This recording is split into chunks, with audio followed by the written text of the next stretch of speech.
Hey, what's up, guys? It's Charlie with CompetitiveEdgeProducts.com. In this video, I want to talk about burning efficiently in a wood burning stove.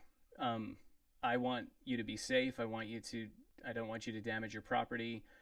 And a lot of people, there's this tendency just to burn these things crazy hot, and then you damage the silicone ring on your tent, or you damage surrounding equipment because you can burn these really hot. And it's important to burn the right material. There's a lot of tips I want to talk about real quick, and I'm really hoping to make this a forum. I know a lot of you have a lot of experience at wood burning stoves, so if I missed something or got something wrong, or you have a better way, please comment, and we'll help each other out. So if you have a wood burning stove, you have a stove jack. This is the stove jack. It's this area where you've got the hole that accommodates the stove pipe. This is a 5-inch stove pipe. I've got some fiberglass insulation wrap right there.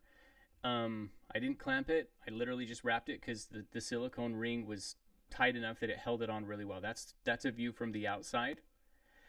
And they're rated generally, like these Kodiak ones are about 570, 575, right around there. I try and stay below 550.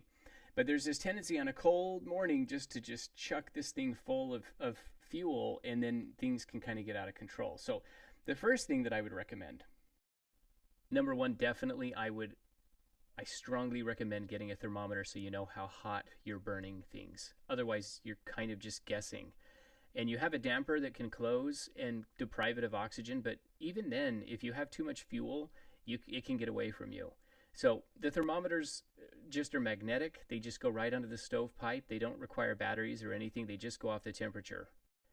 And there's another type of thermometer you can get. I highly recommend this too, because the magnetic ones are pretty accurate, but they're off sometimes. But this helps you understand how hot you're burning. It's a laser thermometer. How hot you're burning your stove and how hot your stove pipe is.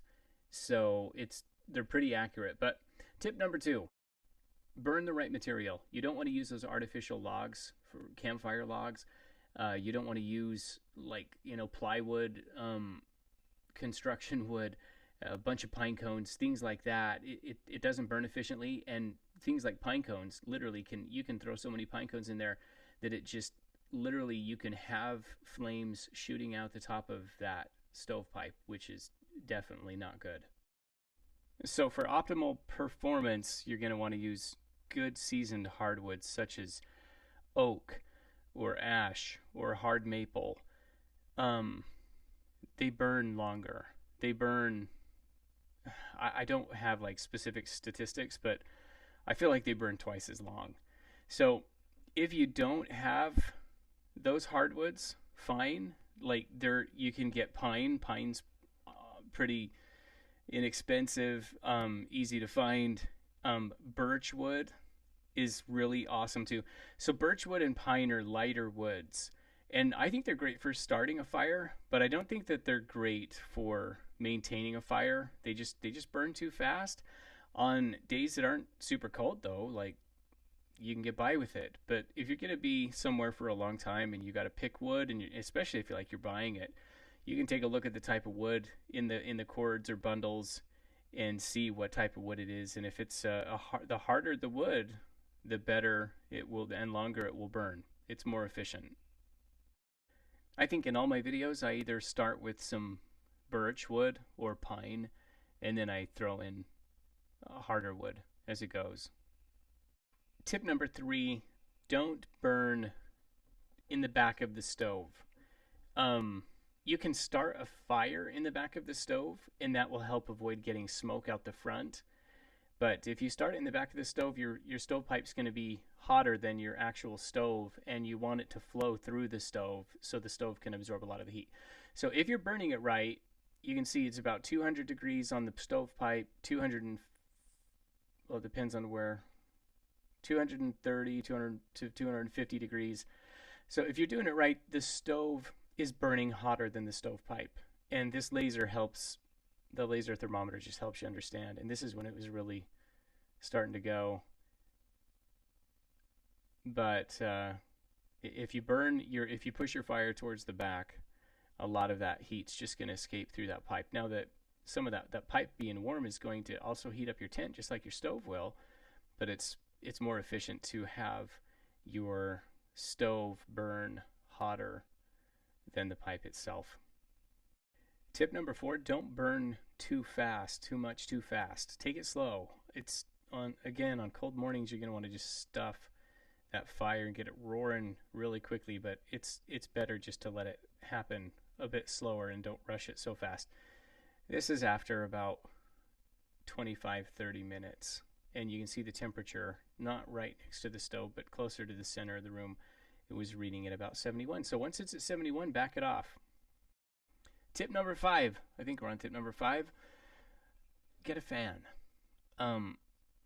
This one is what I'd used for a couple years, and it uses D batteries. The D batteries die after a day or two, so you don't get as much power, but I have a lot of tools in the garage that are DeWalt, so I ended up getting a DeWalt fan so that I could just bring several batteries, and one battery lasts an entire evening through the morning when you burn it on low, and it has variable speeds. Doesn't matter what type of fan though. Any type of fan is going to significantly increase the efficiency, but don't point it right towards the front where you have the damper. You're going to want to do it like this, where it's perpendicular going from the side or even the back. And really quickly, I turn the fan on and it starts blowing it across the room, and that 71 degrees turns to 78 degrees pretty quickly. 79. It keeps going. So once you reach that optimal temperature, back off everything on the wood. Close the damper, not necessarily all the way, but close it a bit. If you're burning too hot, open all your windows. It'll also help your stovepipe and your stove temperature, especially in freezing cold weather, to help regulate that temperature and keep things cooler as well.